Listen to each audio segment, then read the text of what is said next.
Halo semua, apa kabarnya? Semua pasti sehat ya?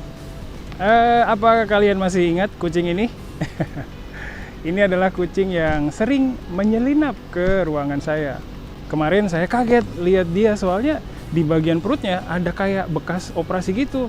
Pas saya ketemu sama teman kerja, dia cerita kalau kemarin-kemarin ada mahasiswa yang bawa kucing itu ke dokter hewan untuk disteril. Saya kaget lagi, soalnya biaya untuk steril itu kan mahal ya. Mungkin mahasiswa yang bawa ke dokter hewan itu suka banget sama kucing kali ya. Untuk mahasiswa, makasih ya. Nah, kalau kayak gini, jumlah kucing di kampus bisa dikontrol. Terus kemarin saya temenin beberapa mahasiswa untuk ketemu dengan Pak Rektor. Para mahasiswa ini mau ke Jepang untuk ikut pelatihan jangka pendek bahasa dan budaya Jepang di Universitas Hiroshima. Mereka bakal di sana selama 2 mingguan. Total mahasiswa yang ikut ada 7 orang, tapi yang menghadap ke Pak Rektor cuma 5 orang aja. Mereka cerita tentang tujuan yang mau mereka capai di pelatihan. Terus mereka juga cerita tentang kekhawatirannya. Ceritanya di depan pejabat sih ya, jadi mereka gugup. Kebanyakan mereka itu khawatir nggak bisa komunikasi dengan lancar aja sih. Nah, minggu kemarin itu juga ada mahasiswa dari Universitas Daito Bunka yang latihan ngajar bahasa Jepang. Mereka ada di Indonesia kurang lebih 2 minggu. Mereka ngajar percakapan dasar bahasa Jepang. Kelasnya ada 2, ada kelas percakapan dasar dan ada kelas percakapan menengah. Terus selain itu, mereka juga diminta untuk jadi tamu di video podcast kampus loh.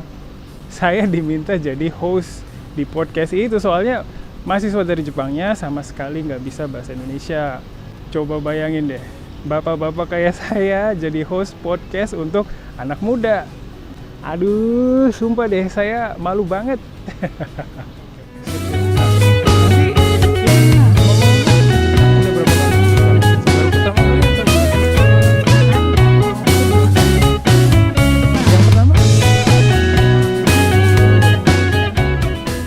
Oke, itu tadi cerita keseharian saya.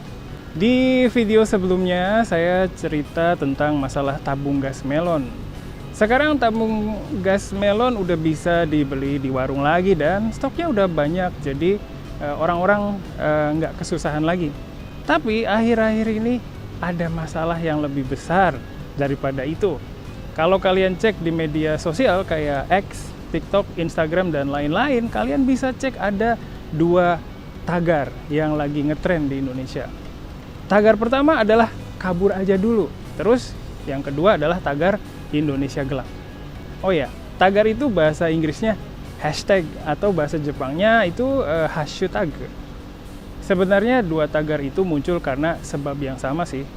Sebabnya itu ya karena banyak orang Indonesia yang ngerasa nggak puas dengan kondisi di Indonesia, termasuk saya.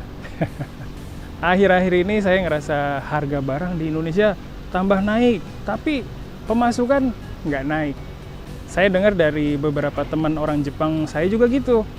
Mereka ngerasa harga barang di Indonesia sekarang nggak beda jauh sama di Jepang. Terus selain itu, kondisi politik di Indonesia juga makin kacau. Presiden Prabowo buat kebijakan-kebijakan yang bikin orang Indonesia nggak habis pikir. Di video sebelumnya saya pernah cerita tentang makanan bergizi gratis kan ya.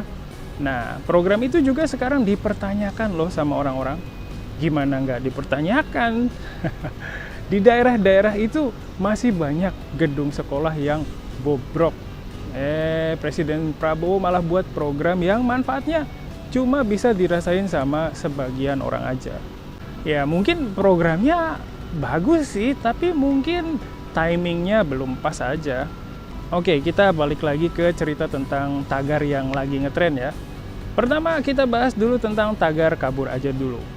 Tagar ini adalah simbol rasa frustasi anak muda ke kehidupan di Indonesia yang dirasa makin nggak jelas.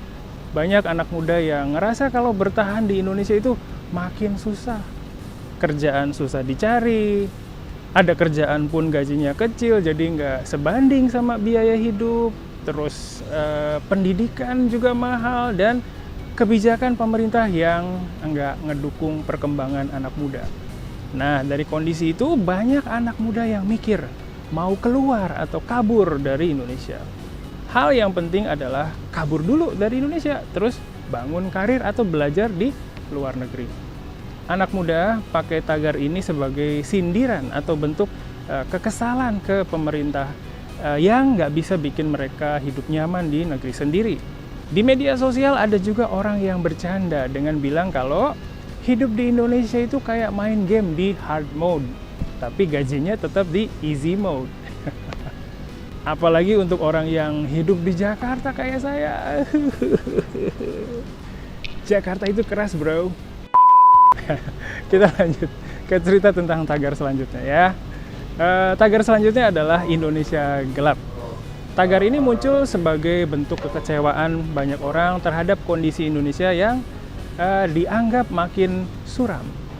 Kata gelap di sini bukan cuma soal kurangnya pencahayaan, tapi lebih ke simbol kalau di Indonesia itu banyak masalah yang nggak selesai. Terus banyak keputusan penting pemerintah yang diambil tanpa transparansi dan kebebasan berpendapat juga makin ditekan. Banyak yang ngerasa kalau pemerintah sekarang itu terlalu otoriter, nggak mau dengerin kritik dan lebih sibuk mikirin kepentingan sendiri daripada rakyatnya. Salah satu pemicunya adalah pemotongan anggaran di sektor pendidikan dan kesehatan yang diumumin awal tahun 2025. Kebijakan ini bikin banyak mahasiswa, tenaga medis, dan masyarakat umum kesal karena merasa beban hidup makin berat sementara negara nggak banyak membantu. Ditambah lagi aksi-aksi protes yang muncul buat menentang kebijakan ini sering kali ditanggapi dengan tindakan represif. Banyak yang ngeluh kalau kebebasan berpendapat makin dikekang. Kemarin ada band namanya Sukatani yang nyanyi lagu dengan tema suap ke polisi. Terus gara-gara itu anggota bandnya インドネシア語を学ぶ最高の環境がここにある。ジャパネシアライブカレッジ。ジャパネシアライブカレッジはいつでもどこでも、そしてどんなレベルでもインドネシア語が学べるオンライン学習プラットフォーム。ライブ授業、自分のレベル、学びたい内容に沿った講師の授業に参加し放題。入門者から上級者まで、翻訳授業からフリートークまで様々な授業が揃ってる。